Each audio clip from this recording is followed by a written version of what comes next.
Hi, I thought I'd show you a little method that I've put together for using photographs within Google Docs.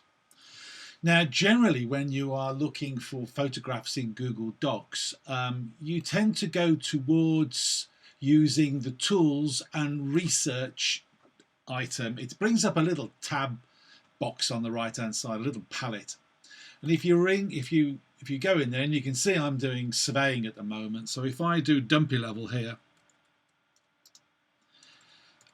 level, and you'll see it brings up quite a bit of information.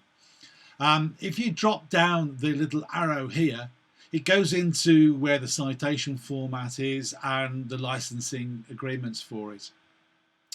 But if you go here and just to the right, you'll see a filter results, and just to images, you'll get a whole plethora of images from all over the net, all you can use in your document, and they're usually pretty good. That is quite a reasonable one that I'd like to use, and hey ho, why don't I use one of the old brass ones? Really cool, really cool.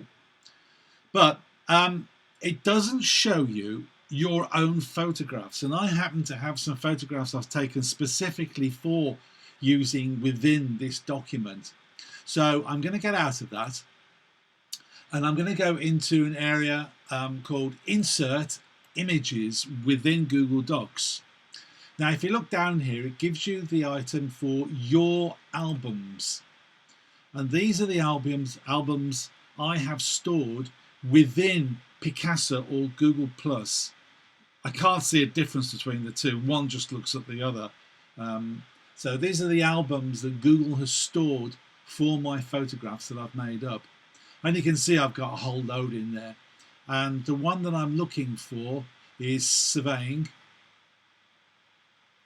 And as always, it's never the one that comes up. The problem with Google is that there is no method to sort your albums either into alphabetical or number order.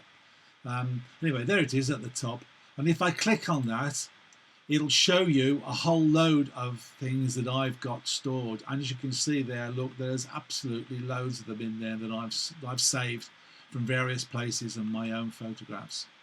And the one that I want to use is probably going to be this one here.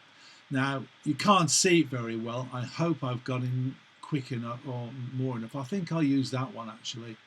There you can see a surveyor's mark in the crack between two paving edges, and I want to talk a little bit about that. So I'm going to use that one, and it'll insert it into the document, and it's put it on the page above, and it's far too big for what I want to use.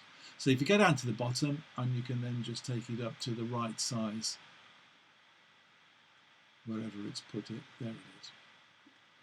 Now, if you click out of it and click back into it, you'll find that there is a method of moving photographs around within a Google. And if I click out of it and I click there, I can't do anything with it. And if I right click on it, I can't do, again, anything with it other than replace or crop the image. So what I like to do is to go and highlight it. And if you go down to the bottom, what I'm looking for, you go down to here and wrap text. Now when you wrap text, it allows you to move it around to where you want. And if you look down here, there's little guide arrows start coming up to the edge of the document. So I'm going to put it there, and it's wrapped it quite well. And if I just move it down a little bit, then it'll be at the bottom of the paragraph. And you click out of it, and you get the photograph in the right place, and it's still a little too big for me. So what I want to do is to downsize it, and again put it down to the bottom of there and just line it up. And it's a bit too low.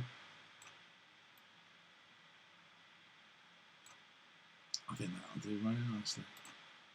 So there you go, a method of using Google Docs and inserting images in there, either from the search palette within the research palette, or you could go into and use insert and then use images within your own photo album. Now the photo album I've got is not my main source. I am a Mac user, and if you can see down the bottom here, I have all my photographs stored in iPhoto. But I've exported a set out that I keep specifically for Google Plus that I can use within my Google Docs, and it works well with both Google Docs for writing and the slides presentation, much the same. Hope this helps with you. Cheers and bye.